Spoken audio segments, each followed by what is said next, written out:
Kalau Nabi Muhammad SAW tidak pernah lakukan maulid, kenapa Anda lakukan? Apa maunya gitu loh. Tanya coba, pasti mereka bilang Nabi nggak pernah lakukan, para sahabat tidak pernah lakukan. Sampai saya pernah berkata kepada beberapa teman yang sudah sampai pada level ustadz-ustadz, kiai-kiai yang mereka masukkan, saya bilang, akhi, tolong datangkan kepada saya satu saja pendapat, tidak usah dari para sahabat, tidak usah dari para tabi'in. 4 orang imam saja, Imam Ahmad, Imam Malik, Imam Syafi'i, Imam Abu Hanifah, ada enggak? Satu saja statement mereka yang suruh buat maulid. Coba datangkan kepada saya. Kata Said Muhammad dalam kitab Haulal Ikhtifal bi Maulidi Rasulillah sallallahu alaihi wasallam. Ini kata Said Muhammad. Dan saya setuju. Logikanya itu sederhana tapi nggak bisa dibantah. Kalau ada orang membid'ahkan maulid atau menentang maulid, fakullahu, maka katakan kepada dia, apa dia berani mengatakan limadza tafrahuna bin nabi?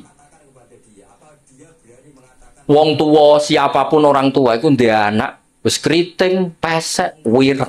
Kuwi kuwi nak lahir seneng ora karuan. Padahal anak ini juga suatu saat jadi problem.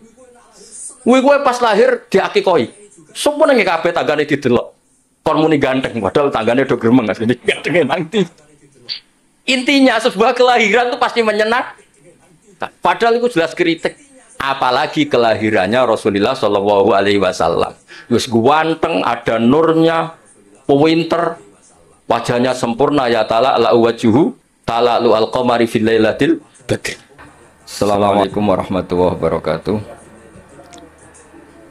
Bismillahirrahmanirrahim. Alhamdulillahirabbil alamin wa humma shalli wa sallim wa barik ala sayyidina Maulana Muhammadin wa ala alihi washabihi asmin nama ba'du.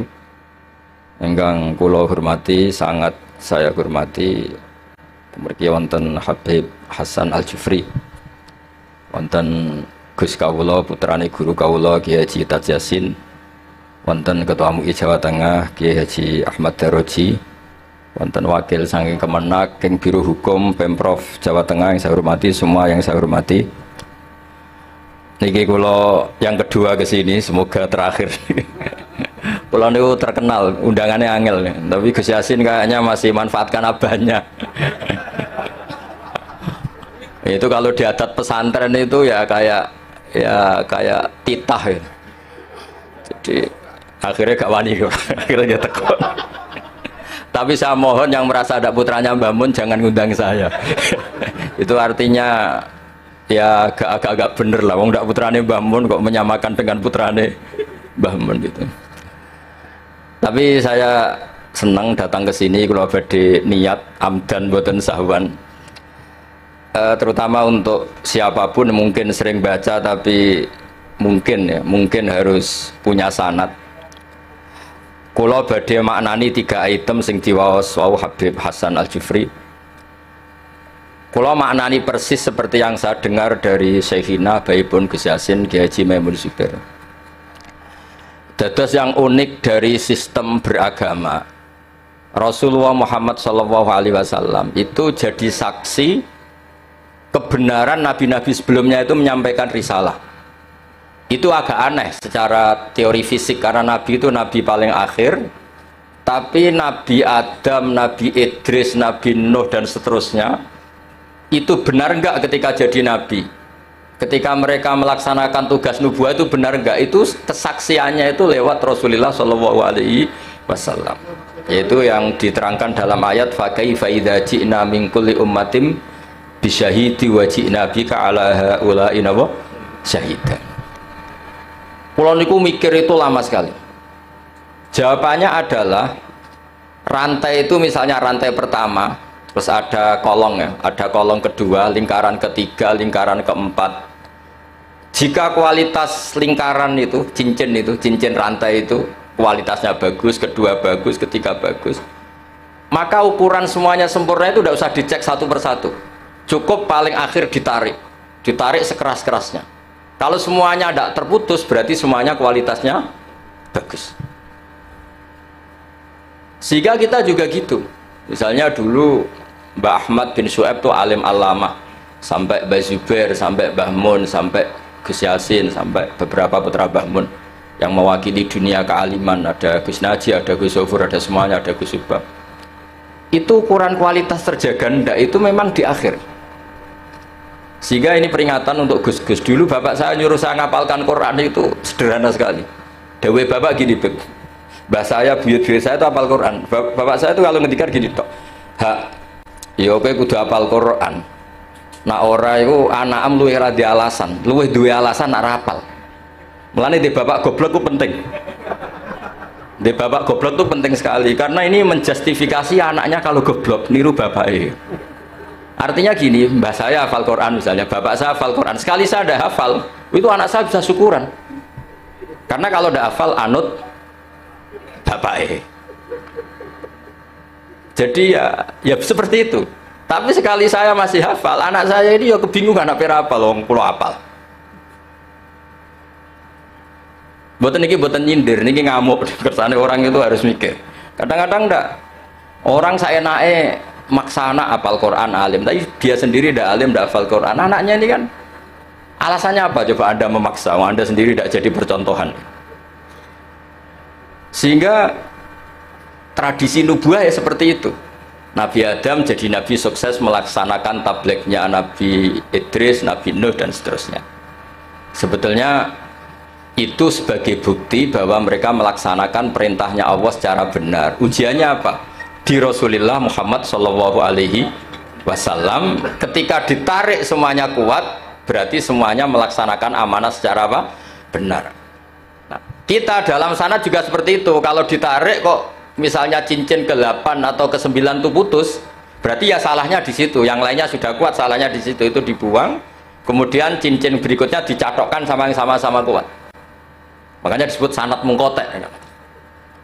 Nah ini saya mau cerita tentang cara Mbah Mun maknani bahwa Rasulullah SAW itu disebut Nabi Sayyidul Awwalin. Jadi pemimpin Nabi mulai zaman dulu. Tapi sekaligus Sayyidul Akhirin. Jadi Nabi punya dua sisi. Secara maknawi itu Nabi awal sebelum ada Nabi Adam, tapi secara fisik, secara lahir Nabi itu Nabi akhir apa? Zaman. Ini saya maknani persis ketika Mbah Mun maknani. Mungkin kalau sama tidak cocok boleh komplain. Wah dulu Mbah Mun tidak gitu guys. Kamu kok tahu? Saya kan kurang dengar sehingga kayaknya tidak gitu. Jadi itu tolong kalau yang tidak akurat jangan bantah. Karena apa ya, gak meyakinkan, teman itu gak meyakinkan, cara sanadnya itu gak meyakinkan. Saya baca ya, ketika Allah Ta'ala ngendikan, hanya 3 santai saja, tidak sampai jam 10 selesai, gak sampai, tak jamin gak sampai. Ketika Allah ngendikan bahwa ini nabiku Sayyidul Anbiya wa Jalul Asfiya wa Akramul Habaib, terus ada malaikat tanya, kila din dawuhno, apa ngene? Huwa Adam. Huwa itu membuang hamzah istifham, kira-kira malaikat itu tanya, ahwa Adam, apakah nur yang begitu sempurna, cahaya yang begitu sempurna yang engkau pasang di aras ala qawaimil arsy, apakah itu Adam? Terus qala dawuh sapa Allah Ta'ala, jadi Adamu di sini bukan fa'ilnya qala tapi jadi mubtada. Jadi jawabnya qala dawuh sapa Allah Ta'ala dawuh Adamu bihi uniluhu alal marotib. Jadi Adamu utai Nabi Adam bi sebab hadzan nur, yaitu Rasulullah Muhammad sallallahu alaihi wasallam, unilu ngekei ingsun hu ing Adam alal marotibi ing dhuwur-dhuwure derajat. Jadi kata Adam di sini bukan fa'ilnya qala tapi qala jawab sapa Allah, jawab Adamu bihi uniluhu alal marotib. Itu bukan Adam. Justru Adam itu tertolong oleh nur itu. Gara-gara nur itu Adam memperoleh alal marotib. Nah ini itu Bib Hasan, malaikatnya agak kipu. Jawab pertama sudah salah, diulang lagi. Kila huwa Nuh. Nggih gampil lho Gusti, nak mboten Adam nggih berarti niku Nuh. Wis keliru cek ngoyel. Ini malaikat. Jadi ngeyel itu ya ono sanate karena malaikat dulu, tapi mboten malaikat kados Jibril Mikail, ini awamul malaikat. Jadi malaikat itu ada dua, ada awamul malaikat. Itu ya kadang rodok berengkel ya, karena enggak malaikat papan atas. Nah, malaikat yang ini yang ngendikan ataj'alu fiha mayusidu fiha wasfikut dima. Ini malaikat yang komplain ketika manusia jadi khalifah fil ard. Bukan akabirul malaikah kayak Jibril dan Mikail. Maka perlu dicatat, malaikat itu ya ada dua kelas. Ada kelas akabirul malaikah, ini tidak pernah komplain, tidak pernah apa, semua perilakunya benar. Ada malaikat awamul malaikah, ini ya rontok-rontok kadang berengkel ya rontok tapi tidak sampai maksiat boten, tapi ya rontok-rontok berengkel. Makanya protes ataj'alu fiha mayufsidu fiha wa yasfikut. Gusti, coba keputusan engkau evaluasi lah, masa Adam mimpin manusia itu nanti anak turunnya kan ya bikin kerusakan di bumi, tolonglah dievaluasi lagi. Wong pangeran itu kon apa? Wong gubernur itu evaluasi tersinggung. Lah ini pangeran dikon apa? Ngevaluasi. Lah ini awamul malaikah, bukan Jibril, bukan Mikail. Ya bukan Israel. Terus qila huwa Nuhun. Tadi kan malaikat jawab Adam itu salah, masih diulang lagi. Kalau ndak Adam ya berarti itu Nuh. Terus sekolah jawab sapa Allah, Nuhun itu Nabi Nuh bihi bihadan nur iku yanju minal gharq. Justru Nuh itu karena jasanya Nur Muhammad terbebas atau terselamatkan dari badai banjir. Yanju bihi minal gharqi wa yahliku man khalafahu minal ahli wal aqar. Terus kila, ini masih ngotot lagi, jawab 2 kali salah, masih nebak lagi. Kila huwa Ibrahim. Kalau Adam nggak bener, roh nggak bener, ya Nur itu berarti Ibrahim. Cara kula sing dadi malaikat iku jawab pertama salah, pun Gusti niku sinten. Tapi ini kibotan jawab salah aja nebak mah. Ya kalau ndak Adam ya Nuh. Keliru lagi ya kalau nggak Nuh ya Ibrahim. Iki ya rada aneh malaikat nih. Kila didhawuhna pengene huwa hadan nur iku Ibrahim. Kala dawuh sapa Allah, Ibrahimu te Nabi Ibrahim sihi sebab anane Nur Muhammad iku taqumu dadi jumeneng atau dadi menang apa hujjatuhu. Argumentasine Nabi Ibrahim atau hujjah Ibrahim ala ubadil asnami ing atase pira-pira sing nyembah berhala wal kawabibi lan pira-pira perbintangan. Justru Ibrahim karena ada Nur Muhammad, dia punya kemampuan adu argumentasi mengalahkan para penyembah berhala dan perbintangan. Terus kula niki saking takdim kula teng Gus Yasin, soalnya kula roe Gus Yasin niku putrane Mbah Mun. Kula mboten khawatir roh nek beliau wakil gubernur niku mboten bagian kula. Jute nggih mboten ngangkat kula dadi pejabat Pemprov Jawa Tengah. Berarti talem wakil gubernur nggih mboten nyafaati mun kula alam niki. Mboten drengki cerita mawon, mboten drengki. Karena niku kula senior Gus Yasin, terus kula kalah nasab mbiyabe putrane guru kula, tapi menang tua kula. Itu dalam aturan fikih yang harus dimuliakan asan nuhum sing lebih napa? Tua. Pemenang anak isrodok otak wato ngono kudu wajib hormat. Lan sampeyan nak kalah nasab kudu menang umur. Nang umur suntune coplok wato-wato niku Gus Yasin kena kewajiban harus napa? Hormat.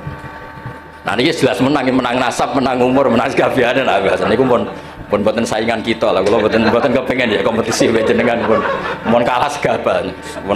Pun kalah lah. Tapi beliau dekat sama saya, pernah nilai kula teng dalem pas sama Habib Ahmad itu. Sampai Habib. Kula niku termasuk yang saya tiru dari Syekhina adalah ikramuhu lil habaib. Beliau begitu menghormati ahlul bait. Nggih niru kula nggih saisa-isane kula nggih mboten sesempurna Mbah Mun. Kula nggih mboten kepen nyanyi Mbah Mun. Terus kula ra niru persis itu selain ra iso ya saking takzim guru kok disaingi mboten sae.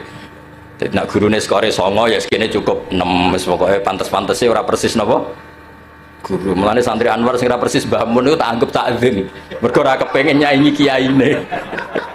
Nanti kula niku ada santri Anwar ngaji kok Sulam Taufik terus kali-kali maca Wahab koyo Mbah Mun. Gak apik, Gus. Nyanyi guru ya wis. Tak biji apik. Lho kula di kanca sak kelas ini seksine Gus Yasin. Niku kula niku kan riyen terkenal pinter. Mergi kula niku ya mun pinter melirin, kadose mun melirin pinter. Nggih cuma napa nggih orang pati diakui banyak pihak, tapi kula nggih mun pinter lah. Buktine sekolah nggih munggah terus. Kula di kanca niku kurang ajar tapi bener ya. Gus, nak pinter aja nemen-nemen, saleh aja nemen-nemen, kok swargamu awur Mbah Mun. Gak enak Gus sungkan. Masih terngiang-ngiang. Ora enak Gus, apa ngeloni widadari sungkan, apa macam-macam sungkan. So ora usah Gus, soleh pas-pasan engko awur aku. Itu membentuk saya sampai sekarang. Sungkan lho swarga awur Kanjeng Nabi sungkan. Kepengen kula nggih beda kelas, kadang-kadang napa sowan. Nak awur mriyang. Niku nasihat ngawur tapi kula eling terus nganti saiki. Kula kadang nggih kepengen Gus soleh kados Mbah Mun kepengen anggere eling nasihat itu.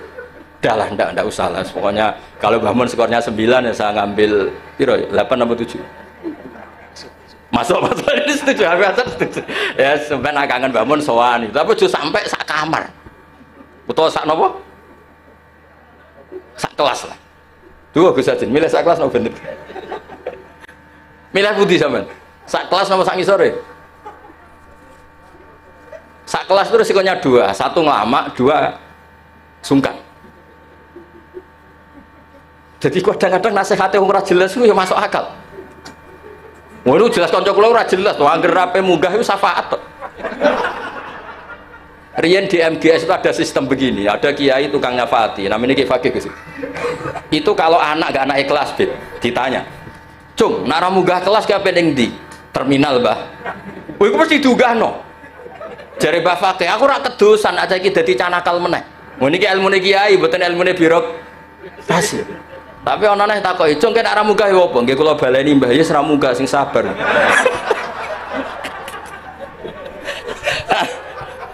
Karena berita itu bocor secara masif, dulu belum ada WA Gus, tapi masyhur Gus. Itu angger ra munggah yo, engko nak ditakoki Mbah Fakih muni terminal. Nggih. Oh itu sudah akhirnya sak kelas munggah kabeh. Jadi apik itu ya kadang dimanfaatno wong macam-macam. Jadi lan iki mboten enten sistem itu sudah hilang, sistem napa? Syafaat. Jadi ya kiai kuno yo aneh-aneh ya madzhab. Dadi daripada ning terminal aku kedosan wong dadi canakal meneh. Akhirnya diunggahno. Ya rada masuk akal kula badhe nramno niku kados kapan-kapan gitu. Ilmu kula niku kathah, mergi guru kula kathah. Dadi kadang-kadang ilmu iku yo kados bapak kula niku ndek pondok ora pati kakan pelaturan. Jare bapak kula kiai iku bengkel.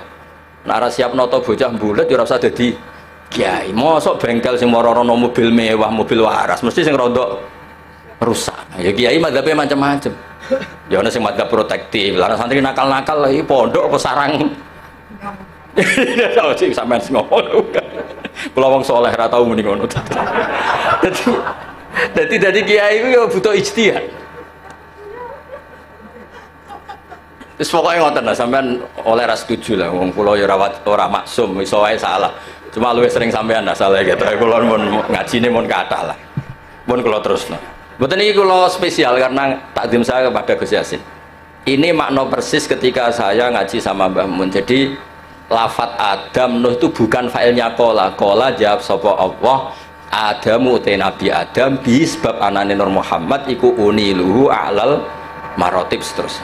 Lha niku kula niku apal tiba sampean ora usah ragu. Kula nggo kitab iku mau tawaduk tok, asline apal kula. Niki mboten sombong niki fakta. Nah sampean muni rapal iku ora tawadhu, pancen rapal. Dadi iku bedane kula mbek sampean. Mboten sampean ya apal cuma tawadhu mun ben sampean marem. Kila den dawuhno, iki malaikate ya rontok saenake. Wis jawab keliru cek. Huwa Musa. Nah Adam keliru, Nuh keliru, Ibrahim keliru, nggih berarti niku Musa. Jadi dereng nyerah cek tebak-tebakan, terus kuis. Cek jawab ya. Terus kala dawuh sapa Allah Musa akhuhu. Utai Musa iku akhuhu dulure Kanjeng Nabi Muhammad sallallahu alaihi wasallam, mesti dulur dalam hal sama-sama ikhwanihi minal anbiya wal mursalin, walakin hada habibun. Musa itu habib, walakin hada tapi nek iki Muhammad iku habibun wong sing tak senengi, wa Musa kalimu wa mukhatib. Terus terakhir jawab kila wa Isa. Terus kala jawab sapa Allah Isa utai Nabi Isa yubasyiru. Iku sing nggo berita gembira sapa Isa bi kelawan Muhammad utawa Nur Muhammad. La wa te Nabi Isa bena denubuati pas sak ngarepe kenabiane Nabi Muhammad iku kal hajid. Kaya dene alis. Maksudnya Isa iku persis posisi sebelumnya Nur Muhammad sallallahu alaihi wasallam. Terus kula suwun kenangan ini penting sekali dari guru kita Kiai Haji Maimun Zubair. Karena konstruksi kenabiane Rasulullah sallallahu alaihi wasallam niku unik. Mulane niku kula mengke badhe maos berjanji terus terakhir kula maos beberapa bait dari Simtud Duror terus sampun. Niki tesih wonten waktu pinten niki? Cek wonten 104 jam cukup lah kanggo wong cerdas cukup. Nah niki kanggo wong cerdas cukup. Kula tesih emot niki rungokno tenan. Nah niki mboten guyon, tenan.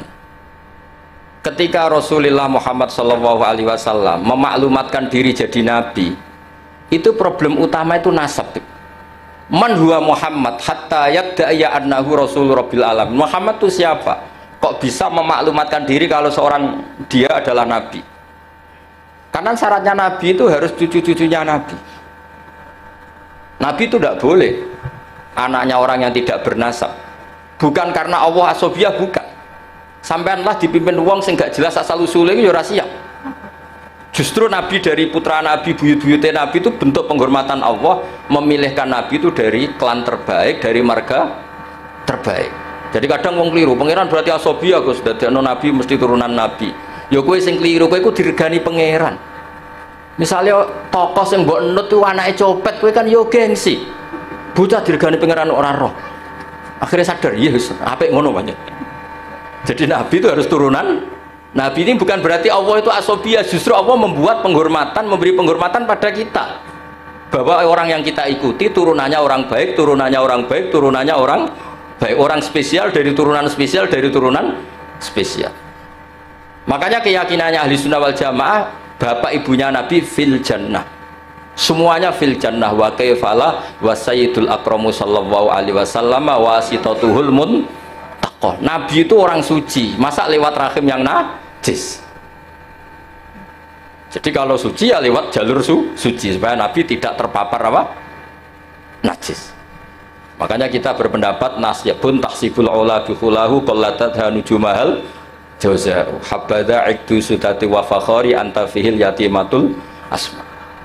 Jadi babanya Nabi itu spesial. Nah, tapi ketika Nabi itu munculnya di Mekah, di mana saat itu adalah komunitas jahiliyah, itu orang-orang Yasrib. Yasrib itu suatu saat nanti jadi Medina. Itu banyak yang ahli kitab. Itu mereka tanya, man huwa Muhammad? Muhammad itu siapa? Kenapa dia ngaku Nabi? Turunannya siapa? Karena indukan turunan Nabi itu ada di Israel, ada di Palestina, ada di Yerusalem lah, pokoknya bangsa itu lah. Kalau aku muni Israel, bully. Israel itu negara nggak diakui kita. Muni Palestina, ning Quran ra ono bahasa Palestina, bingung ngadepi wong hasud tuh. Tapi rasa dihadapi Barno ya. Israel lah bahasa resminya zaman itu Israel. Akhirnya Allah menjelaskan fihi ayat bayyinatum maqam Ibrahim. Makanya ada Mbah Mun ojo geman ninggal tiba, ninggal berjanji. Meskipun beliau juga tidak pernah meninggalkan simtud duron. Akhirnya diterangkan oleh Said Berjanji. Wa ba'du fa'aqul huwa Muhammad bin Abdullah bin Abdul Muttalib wasmu Syaibatul Hamdi Khumitat Khisaluhu Saniyah.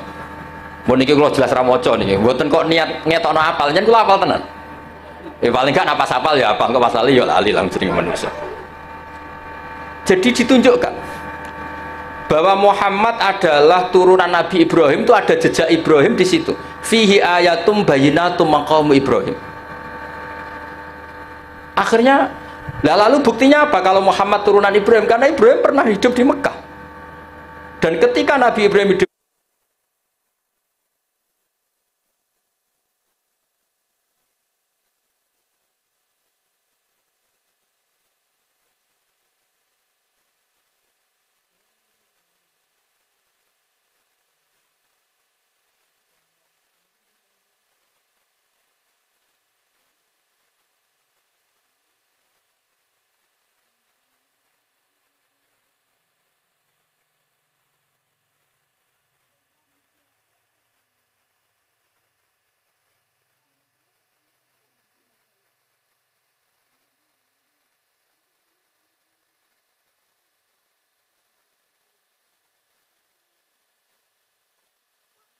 Ibrahim tidak menghentikan waladi. Kalau beliau menghentikan waladi, maka bisa saja anak turun Ismail tidak lagi di Mekah tapi kembali ke Palestina. Maka beliau menghentikan dzurriyyati. Akhirnya dibuktikan secara artefak sejarah. Di situ ada Safa, ada Marwah, yaitu dua gunung yang ketika itu Hajar kesulitan nyari air untuk minumnya siapa? Ismail. Ada sekian bukti artefak bahwa Ibrahim punya anak Ismail dan ditempatkan di Mekah, inda baitikal muharram. Maka ketika itu diungkapkan oleh Quran, orang Yahudi tercengang dan banyak yang masuk Islam. Karena sekarang Muhammad sudah memenuhi kriteria seorang nabi. Amanah sudah, tabligh sudah, sidik semuanya sudah, termasuk asal-usul nasabnya. Nah, karena pentingnya asal-usul nasab ini, Sayyid berjanji di antara memulai mukaddimahnya dengan wa ba'du fa'aqul huwa Muhammad bin Abdullah bin Abdul Muttalibi wasmuhu Syaibatul Hamdi Khumitat Khisaluhus Saniyah. Terus diteruskan sampai wa'adna nubila roibin intadzawil ulumin nasabiyah ila dzabihi Ismaila nisbatuhu wa muntam. Itu kayak apa pinternya Said berjanji. Nah, bukti artefak di Mekah, di Ka'bah itu dulu ada namanya Babu Bani Syaibah. Itu nama lain dari Abdul Muthalib. Wasmuhu Syaibatul Hamdi. Maka saya masih ingat ketika banyak sekali saya ngikuti ngaji Mbah Mun, juga kadang-kadang dengarkan ngajinya Habib Lutfi di TV 9. Itu artifak atau ma'athirun nubuwah itu harus kita tetapkan. Kalau ndak, orang akan nganggap cerita Ibrahim itu fiktif. Maka dawai Sayyid Muhammad, beliau mengapresiasi Al-Mamlakatul Arabiyah ketika tidak jadi gusur makam Ibrahim. Atas nama teknik matof itu kan pernah ingin digusur supaya lebih apa? Luas. Tapi ketika diingatkan banyak ulama itu jangan, karena itu bukti atharun min athari Ibrahim. Kalau itu dihilangkan nanti suatu saat orang tanya, buktinya apa kalau Ibrahim pernah di Mekah? Tapi dengan bukti artifak itu menjadi tercatat oleh sejarah fihi ayatum bayinat maqamu Ibrahim. Makam Ibrahim itu bukan maknanya kuburan, boten. Batu yang pernah diinjek Nabi Wah. Nah, sekarang dibuktikan lagi ada artefak kedua yaitu Hijir Ismail. Bahwa akhirnya Ismail itu tidak pulang, dia bikin kamar kecil yang namanya Hijir Ismail. Hijir itu kamar atau privasi. Nabi Ismail itu ya anak kecil, ya sudah, ya namanya anak kecil sudah ngerti Ka'bah itu sakral, nak nyancang wedus itu ya deket-deket Ka'bah, dia bikin kamar ya dekat Ka'bah, namanya Hijir apa? Ismail. Dan semua sejarah akhirnya tahu bahwa Ismail ya akhirnya nikah sama suku Jurhum, yang beliau tidak kembali lagi ke Palestina. Singkat cerita, sekarang suku Quraisy terbukti min dzurriyyati Ibrahim alaihis salam, dan sesuai definisi Nabi, kalau seorang Nabi harus turunan Nabi sinten Ibrahim. Ini di sini hebatnya Sayyid Barjanji. Beliau mengarang begitu tertib untuk membuktikan silsilah nasabnya Rasulullah Shallallahu Alaihi Wasallam. Maka beliau ngendikan wa'adnanu bila roibin intadzawil ulumin nasabiyah ila dzabih Ismail anisbatuhu wa muntah. Terus terakhir tadi ada mahalul qiyam, ada macam-macam kula suwun seperti dawuh Gus Yasin. Orang itu harus senang. Kata Sayyid Muhammad dalam kitab Haulal Ikhtifal bi Maulidi Rasulillah sallallahu alaihi wasallam. Ini kata Sayyid Muhammad. Dan saya setuju, logikanya itu sederhana tapi nggak bisa dibantah. Kalau ada orang membid'ahkan maulid atau menentang maulid, fakullahu, maka katakan kepada dia, apa dia berani mengatakan limadza tafrahuna bin nabi? Wong tua, siapapun orang tua itu dia anak wis kriting, pesek, wireng. Kuwi kuwi enak lahir seneng ora karuan. Padahal anak ini juga suatu saat jadi problem. Kuwi pas lahir diakikoi. Sok meneng kabeh tanggane didelok. Kon muni ganteng, padahal tanggane do gremeng ganteng nanti. Intinya sebuah kelahiran itu pasti menyenang. Padahal itu jelas kritik. Apalagi kelahirannya Rasulullah Shallallahu Alaihi Wasallam. Wis ganteng, ada nurnya, pewinter, wajahnya sempurna, ya ta'ala la wajuhu ta'ala lu al-qamari fil lailatil badri. Apa berani? Kalau kita maulid itu kan ibaraton anil faroh bi maulidin nabi. Kita yang namanya maulid itu pokoknya satu implementasi, satu ekspresi, satu perilaku yang menunjukkan bahwa kita ini ceria, kita senang dengan lahirnya Nabi. Faman harromal maulida, misalnya siapa yang mengharamkan maulid, tanyakan ke dia. Apa dia berani mengatakan limadza tafrahuna bin nabi? Wong anak sing kriting ndek wae pas lahir mbok seneng ya apa meneh iki lahire Kanjeng Nabi. Terus pertanyaan kedua mereka, syubha itu klaim mereka. Yaumu wiladatihi wa yaumu mauti.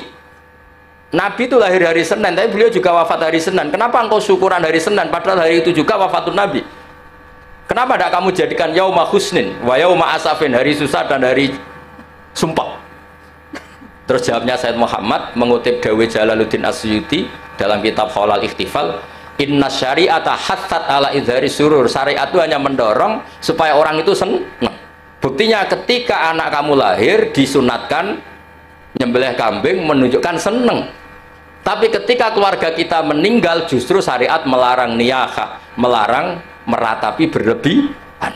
Artinya apa? Ketika hari Senin adalah punya dua sisi, yaitu yaumul farah bi maulidin nabi, sekaligus yaumul huzn bi wafatin nabi. Itu yang dihitung syariat adalah yaumul wiladah, yaitu yaumul farah. Sebagaimana ada akikah lil wiladah tapi tidak ada akikah lil wafat. Jadi itu tadi meneruskan argumen yang dibangun Gus Yasin. Terus kemudian implementasi seneng itu macam-macam. Kalau Sayyid Ali yang punya Simtud Duror meredaksikan walana busyra bisadin mustamirin laisa yan fathaitsu utina atau an jama'al fakhrul mu'abbad. Walana lan ikut duwe kita al busyra te seneng banget. Bisadin kelan anane kebahagiaan mustamirin kang abadi. Laisa kang ora ana apa sakdu yan fatu bakal ilang apa sakdu. Kita ini harus selalu senang dan senang terus menerus. Yang kesenangan ini tidak mungkin habis. Haitsu utina atoan, karena kita diberi hadiah biwujudil Mustafa dengan adanya Kanjeng Nabi sing jama'al fakhrul mu'abbad yang mengumpulkan semua keagungan yang abadi. Terus kalau berjanji tiba ada istilah sa'da abdun qatamalla wanjala anhul hazinu, akan bahagia orang yang menikmati lahirnya Nabi dan wanjala anhul hazinu, sifat susahnya akan hilang. Ada lagi bentuk bait busyrolana apa? Nilnal muna zalal ana wafalana. Busyrolana kita senang, nalal muna kita mendapat, nilnal muna kita mendapat yang kita inginkan, zalal ana yang repot-repot menjadi hilang, wafalana yang nyaman menjadi datang. Jadi semua itu implementasi dari senang di maulidi Rasulullah Shallallahu Alaihi Wasallam. Paling enggak sing teko untuk berkat ora usah bayar yo mari seneng. Mulane kula suwun nak maulid itu aja tarikan teman-teman, marahi sing ora seneng. Jadi niat maulid kudu sing seneng, minimal gak tarian. Ben sing teko iku seneng. Ya tapi nak kowe iku maulid kok seneng terus gak urun iku ya ora didikane Kanjeng Nabi. Wah atur-atur dhewe lah. Pokoke wis niki wis kula dhewe ora pati paham wis mungkin niki pokoke ngono lah.